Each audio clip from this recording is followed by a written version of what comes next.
Senhor, igreja. O tema da palavra de hoje...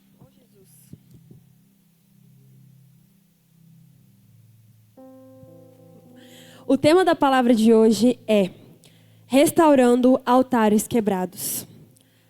1 Reis, capítulo 18, versículo 30, diz exatamente assim: E Elias reparou o altar do Senhor que estava em ruínas. Feche seus olhos. Senhor, meu Deus, meu Pai, muito obrigado pela oportunidade que o Senhor nos concede hoje.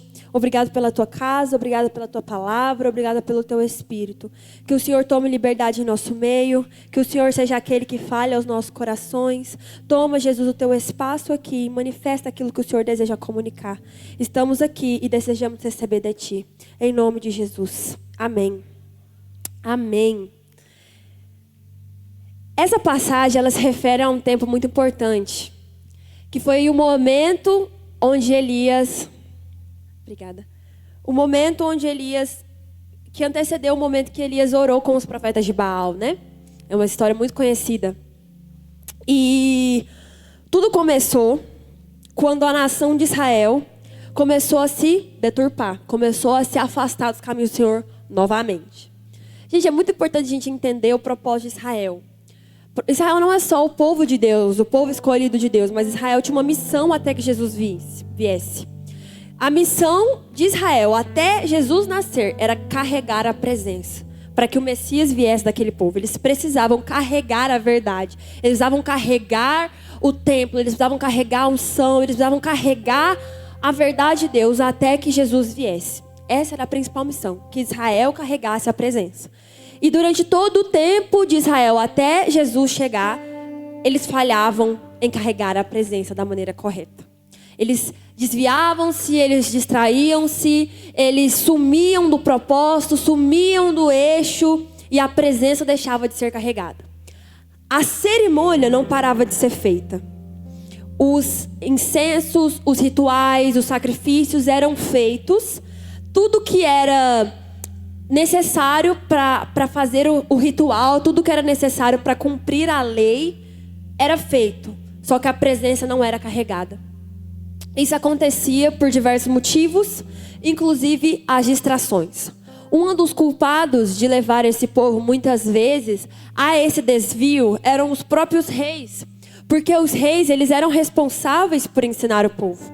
A palavra nos deixa claro que até quando a gente lê em crônicas, em reis, nos livros, que o rei que cumpria, tinha um coração segundo o coração de Deus, mas o povo permanecia em pecado, também falhava. Deus também não se agradava. Então ele tinha uma responsabilidade. Ali não era só ele que precisava ser temente, ele precisava fazer aquela nação ser temente. Então se ele cumpria uma palavra, se ele tinha um coração voltado para o Senhor, mas a nação, aquilo que ele tinha responsabilidade, continuava errado, então ele também falhava. A palavra deixa isso claro várias vezes. Então, nesse contexto aqui, o rei, quando Elias vai dizer, é o rei Acabe. E o rei Acabe foi um desses reis que cometeu esse erro.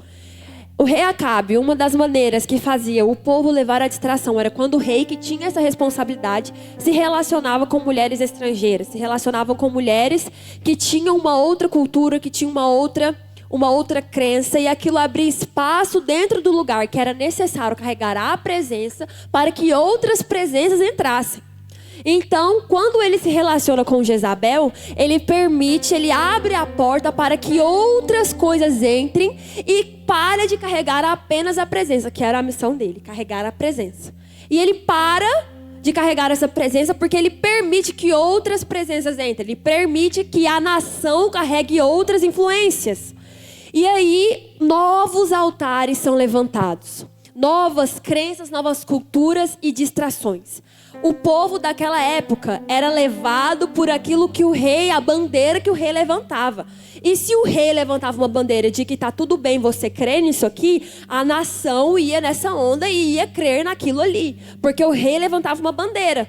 E aquilo levava uma onda para que aqueles fiéis, aqueles servos ali também seguissem aquela onda. Porque era um povo influenciável. Era um povo que ia na onda do que era pregado. Não daquilo do que lhes for ensinado desde o começo. E eu acho isso muito parecido com os dias de hoje. porque a palavra é a mesma há muito tempo. A palavra nunca mudou. A Bíblia é a mesma e ponto. E ainda assim a gente ainda sofre muita influência do nosso tempo, como se uma palavra não estivesse deixada e escrita para a gente obedecer. A palavra pregada é a mesma, a verdade pregada tem que ser a mesma. Ela não tem que se adequar às gerações. Ela é a mesma. E se porventura nós estamos nos distraindo, no lugar de carregar essa presença, nos distraindo pelas pressões ou pelas bandeiras que são levantadas, nós estamos caindo no mesmo erro daquele povo, que era deixar aquilo que foi ensinado para carregar a influência de uma nova pessoa que entrou ali, de uma nova crença que entrou ali. E foi o que aconteceu. Esse povo se distraiu e começou a levantar novos altares. Novos altares. A presença parou de ser carregada. As cerimônias, não. Os rituais, não. Mas a presença, sim. Porque novos altares foram levantados.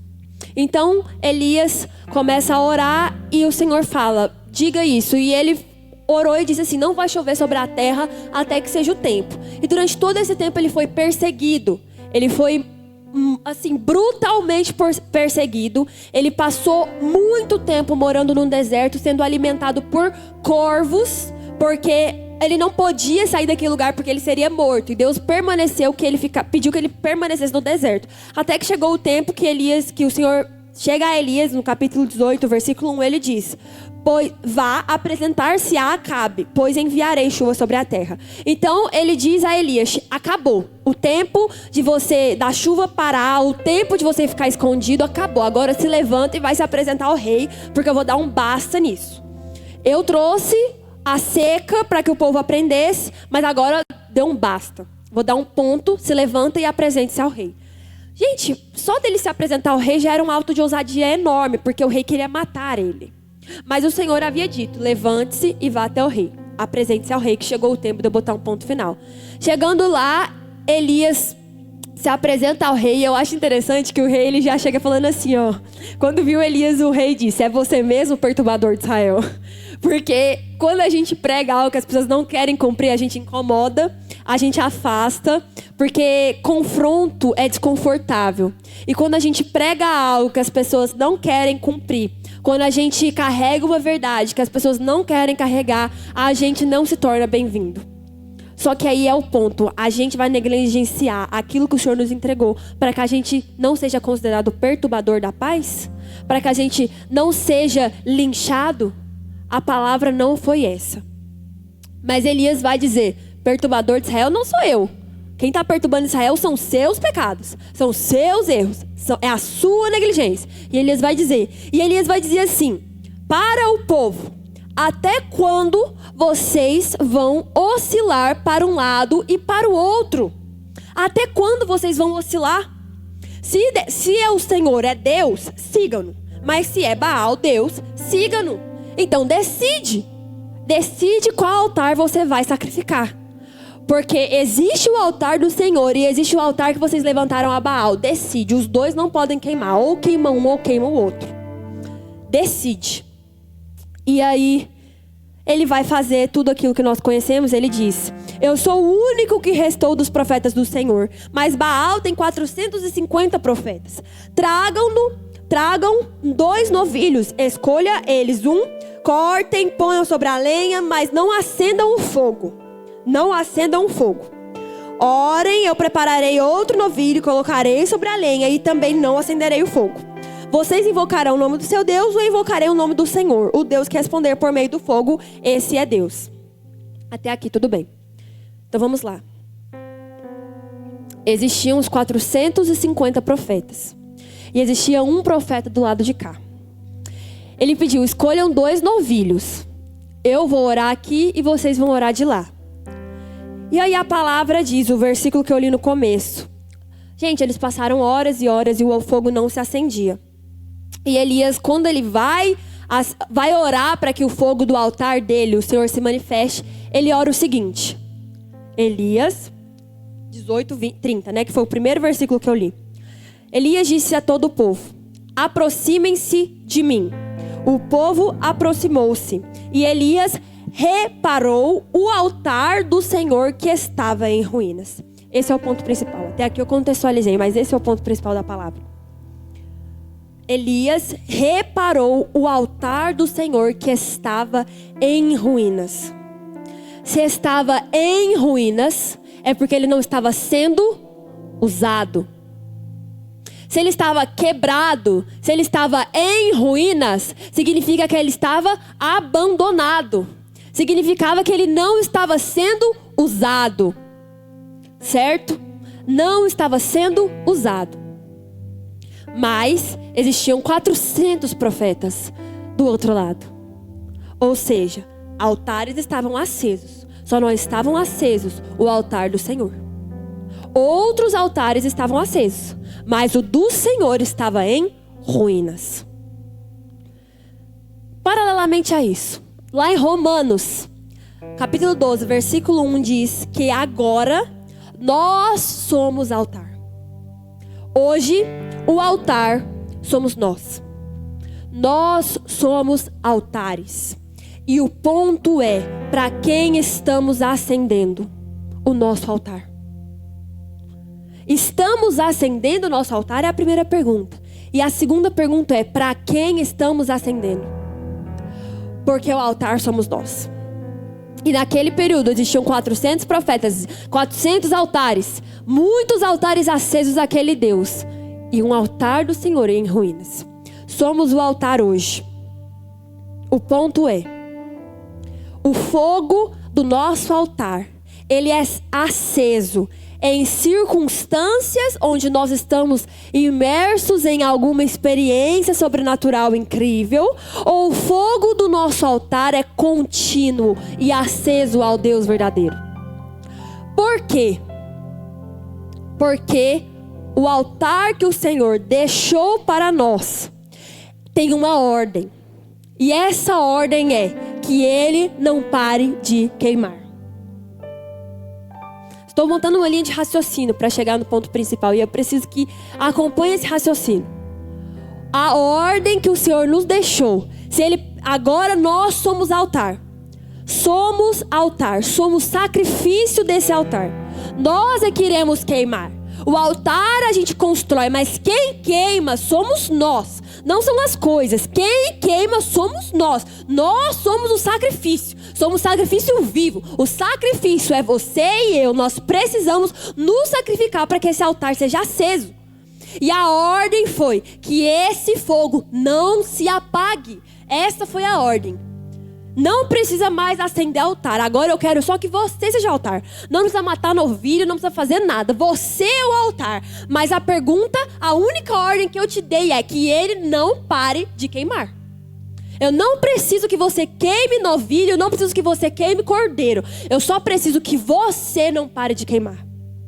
Eu só preciso que você permaneça aceso. Eu só preciso que o seu dom não se apague. Eu só preciso que a sua luz não se esconda. Eu só preciso que você não pare de brilhar. Eu só preciso que o seu fogo seja contínuo nesse altar. É só isso que o Senhor nos pede. Só isso. Só que nós estamos numa geração que quer perverter o sentido do altar aceso. E nós precisamos estar acesos para entender o que é ter um fogo aceso. Gente, muita informação. E eu falo para vocês, estou cansada. Porque nós estamos numa geração que é gente pregando muita coisa, muita voz sendo falada, e a gente não sabe de fato o que Deus está querendo. A gente não sabe de fato o que Deus está pedindo de nós, o que Deus quer de nós. A gente fica nessa cegueira porque a gente não está entendendo de fato o que o Senhor está pedindo de nós. E a gente vive nessa automático e vai cumprindo uma cultura, vai cumprindo uma agenda, vai cumprindo uma rotina. Às vezes temos vida no secreto, às vezes não temos vida no secreto, e vai seguindo. Mas será que o fogo está aceso? Será que a vida espiritual que eu estou levando hoje, ela realmente queima como o Senhor determinou? Ela realmente queima com um aroma suave ao Senhor? ela realmente tem queimado como o Senhor havia determinado? Essa é uma pergunta que temos que fazer todos os dias, porque o nosso propósito, a única coisa foi: permaneça aceso continuamente. Só que a gente confunde esse aceso, e aí é o ponto que eu quero falar com vocês. Por quê? Existem dois extremos, e nenhum dos dois é a vontade de Deus. Existe a pessoa que escuta essa palavra e começa a achar: isso não tem a ver com a minha vida. Ou então começa a achar: não, tem tudo a ver com a minha vida, porque acha que estar continuamente aceso no altar é estar às 24 horas no manto celestial. É estar às 24 horas plenamente focado no Espírito Santo, plenamente na unção, orando o tempo todo, lendo a Bíblia o tempo todo, assim, profetizando o tempo todo no fogo, o tempo todo no Espírito. O tempo, todos os dias tem que queimar. Todo culto, todo domingo tem que ter muito fogo, tem que ter muita experiência, tem que ter muita unção. E a unção, na verdade, é algo que eu determinei, algo que eu quero ver. Não quero saber se a unção estiver acontecendo ou eu não estiver vendo. A unção tem que ser algo que eu estipulei para ver se é real. Eu quero ver o tempo todo movimento, o tempo todo evento, o tempo todo tem que estar sentindo arrepio, o tempo todo eu tenho que chorar quando ler a Bíblia, o tempo todo que alguém orar por mim eu tenho que cair no chão de chorar, o tempo todo eu tenho que ter alguma coisa. Isso que é estar com o altar aceso continuamente, é isso. E tem a outra que pensa: não é isso. Eu só preciso o quê? Saber que Deus me ama, saber que o Senhor é comigo, que eu sou salvo e eu vou seguir a minha vida normal sabendo que o Senhor é comigo. Os dois são extremos que o Senhor não quer. Os dois. Porque duas coisas. Aqui você usa uma desculpa para permanecer raso. Aqui você utiliza como desculpa para não ser profundo no seu relacionamento com Deus. Aqui você utiliza como desculpa para não buscar mais, para não se desenvolver no Espírito, para não cumprir chamado, para não ter experiências, para não testemunhar. Aqui você permanece aqui porque aqui é confortável. E aqui você permanece e você não consegue sustentar. Porque desculpa se era a sua crença até hoje, eu vou te decepcionar. Nós não conseguimos sustentar esse manto às 24 horas. A igreja do Senhor não consegue. Nós temos um fogo continuamente aceso. Mas se você colocar tudo que você tem, pensa sobre Deus, nessa movimento 24 horas, você não sustenta. Porque vai ter um momento que você não vai sentir arrepio. Vai ter um momento que a palavra não é como você gostaria. Vai ter um momento que o louvor não vai ser como você gostaria. Vai ter um momento que você vai abrir sua Bíblia para fazer seu devocional e o texto vai ser como criar um tabernáculo. Você não vai sustentar isso aqui. E aí você começa a pensar que a falta de resposta é a falta de Deus, que a falta de sensação é a falta de Deus, que a falta de experiência é falta de Deus, sendo que o Senhor está querendo te despertar para algo que a minha palavra está revelada. Você não precisa dessas experiências para crer. E o Senhor quer nos levar para o equilíbrio. E o equilíbrio é uma fé sem performance. É uma fé verdadeira. Aquele altar estava quebrado porque não estava sendo usado. Porque não estava sendo usado. Porque o fogo que caía não era o fogo santo. Era tudo menos o fogo santo. Era fogo que aquelas pessoas queimavam a Baal, que elas colocavam, mas não era o fogo do céu. Eram os sacrifícios feitos todos os dias, cumprindo o sábado, cumprindo tudo que deveria ser feito sem o fogo do Espírito Santo de verdade. E aquela nação de Israel, ela via milagres todos os dias, via milagres por muito tempo, via muitos milagres. Era uma nação que carregava muita história. Muita história. Os profetas carregavam história. Eles haviam testemunhado muita coisa. Uma nação que via muitos milagres, mas permanecia infiel. Permanecia infiel. Por quê? Movimento sem restauração do altar é performance sem presença. Performance sem presença.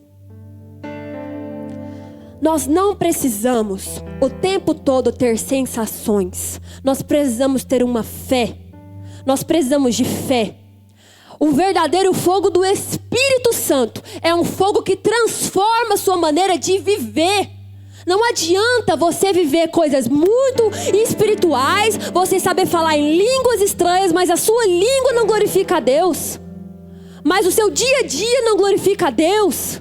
Mas você não se torna uma pessoa mais mansa, você não se torna uma pessoa mais amável, você não se torna uma pessoa mais fiel, você não se torna uma pessoa que cumpre mais as coisas da igreja, que cumpre mais o chamado, que cumpre mais o plano celestial. Não adianta nada.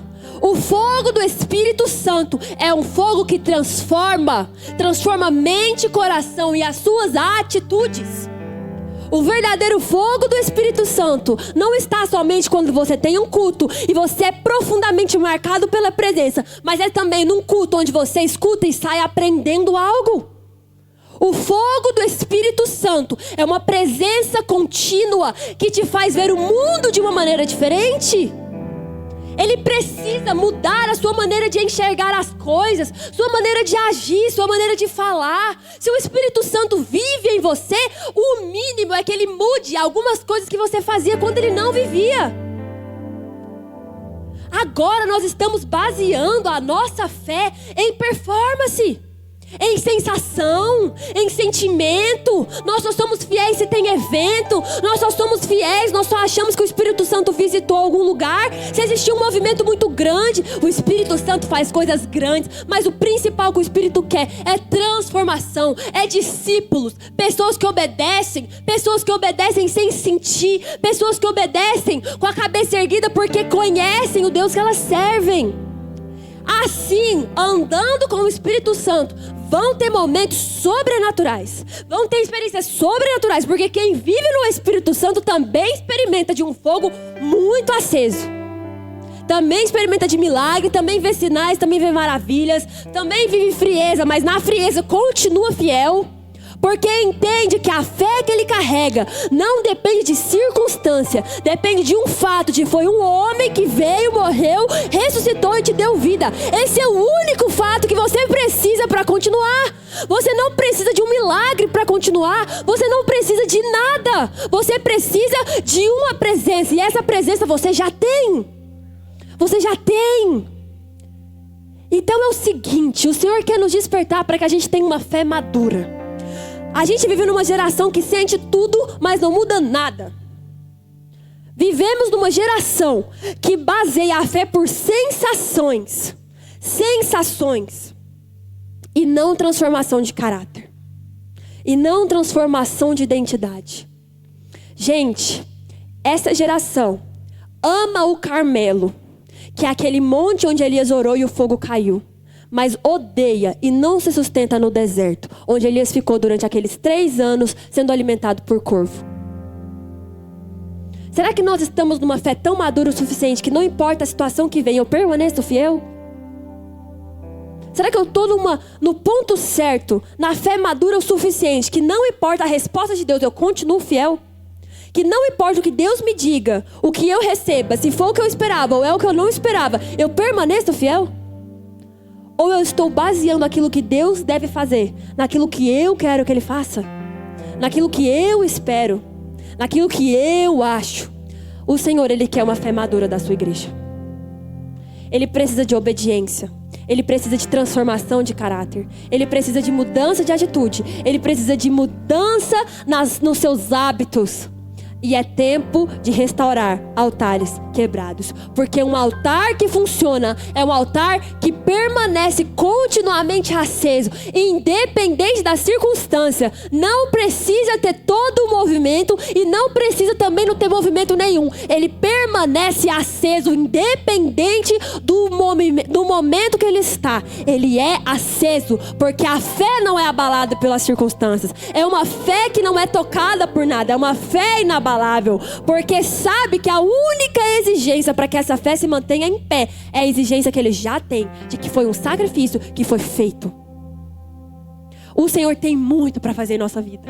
Eu não quero vir aqui também e pregar algo radical, dizendo que Deus não faz nada, que você não pode pedir nada de Deus, que Deus não faz porque Deus quer que você aprenda, que você quer que Deus obedeça. Não, porque senão eu seria uma hipócrita. Porque o Senhor, Ele fala que nós podemos pedir todas as coisas, que Ele tem prazer de fazer as coisas. Ele tem prazer de se manifestar. Ele tem prazer de nos abençoar. O ponto é, será que é por isso que estamos servindo a Ele? O ponto é, estamos maduros o suficiente para caso Ele não faça? Precisamos de maturidade para entender os nossos passos nessa jornada até que Ele venha. Porque se formos uma igreja que depende de sensações, depende de evento, depende de movimento para que conheça o Espírito Santo, estamos caminhando para onde? Uma fé rasa. Fé rasa. Fuja do raso, porque o raso não cabe quem é cheio do Espírito. O raso não cabe quem anda com o Espírito, porque no raso o fogo não permanece aceso. Não adianta você ter fogo de palha que queima, e quando queima, queima muito, mas logo para de queimar. E não adianta você ter só um altar que não desce fogo em nenhum momento. Você precisa ser um altar com uma chama contínua. Quando necessário, ela aumenta, ela faz milagre, ela testemunha coisas incríveis. E se não tem milagre, ela não apaga. Porque o que mantém aquela chama acesa é uma fé abastecida por uma vida no secreto, por uma vida que não negligencia a presença do Espírito Santo, por uma vida que não negligencia as ordens dadas pelo Senhor, uma vida que não negligencia presença nenhuma e faz o que deve ser feito. Precisamos levantar a cabeça e caminhar com maturidade. Com maturidade. A ordem foi: permaneça aceso. Busque, não deixe de buscar os dons, não deixe de buscar o meu mover, não deixe de buscar a minha presença, mas também não deixe de buscar a minha resposta sobre inclusive aquilo que não é como você quer. É assim que se restaura um altar quebrado. É quando você levanta a sua cabeça e entende que o que é necessário para que aquele altar seja aceso é unicamente a sua fé no Deus racional, na fé racional do Deus que já morreu, que já te deu a verdade e que deixou um livro com todas as suas promessas. Tudo que você precisa está escrito aqui. Ele é Deus e deixou escrito. Nós precisamos não negligenciar isso aqui. Não podemos negligenciar isso aqui. A vida em comunhão, a vida na igreja. Não podemos negligenciar o nosso chamado e o nosso dom, porque algo nos foi entregue. Se você ouviu falar de Cristo, algo já foi entregue a você. O Senhor não entrega algo para que permaneça inerte. Ele entrega algo para que multiplique. Então, se já chegou ao seu ouvido, como todos aqui já chegaram, porque estão aqui, se chegou ao seu ouvido, faça com que isso multiplique, porque o Senhor entrega algo para que a gente derrame. Nós somos como vasos, como tesouros em vasos de barro.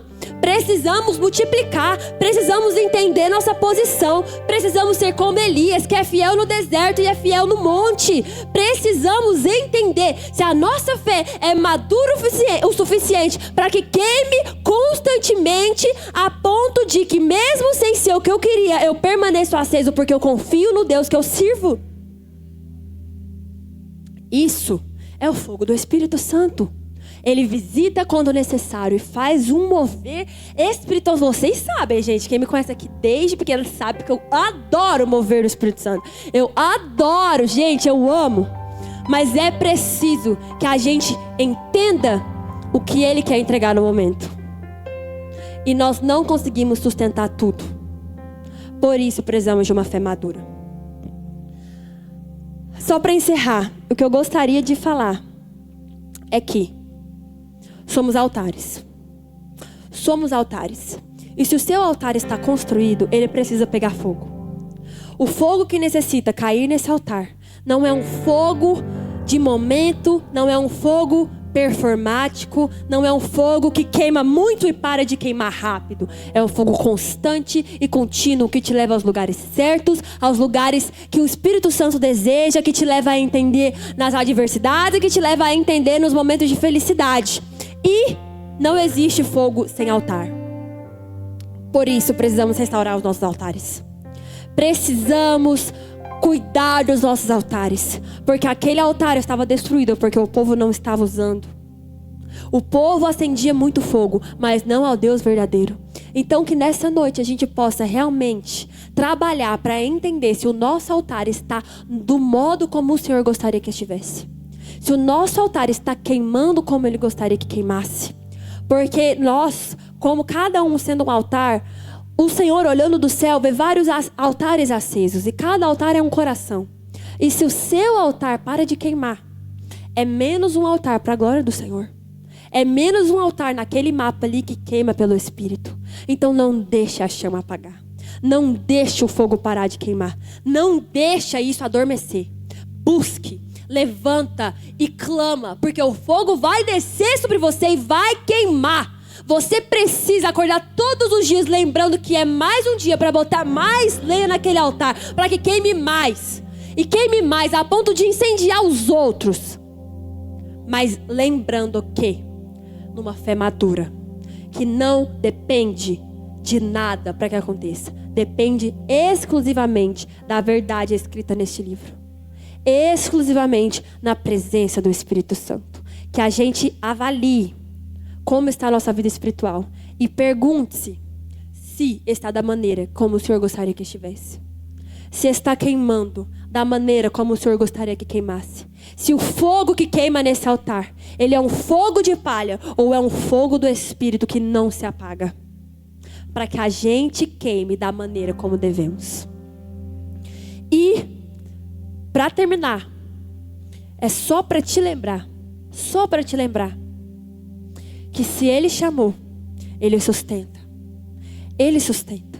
Não deixe que circunstância nenhuma tire o foco da presença. Porque o que aquele povo fez foi deixar de carregar uma presença. Não porque deixaram de amar a Deus, mas porque deixaram outras coisas tomarem o lugar de Deus. E eles nem perceberam quando se afastaram. Eles nem perceberam quando pararam de queimar. Porque as distrações vão chegando e a gente nem percebe quando elas tomam o lugar errado. Então nós precisamos entender a posição que estamos, a posição de tudo na nossa vida e entender se a graça está ocupando o lugar correto. E lembre-se que a graça sustenta aquilo que o esforço não aguenta. Você precisa da graça. A graça te basta. Levanta a cabeça e caminha, porque a graça te basta. Se for para dar sinais e maravilhas, Ele vai dar sinais e maravilhas. E se for para ser no deserto, Ele vai estar lá também. A graça te sustenta quando você falha. A graça que sustenta quando você não funciona. É por isso que você precisa de uma graça que queima constantemente. Fique de pé, eu quero orar com você.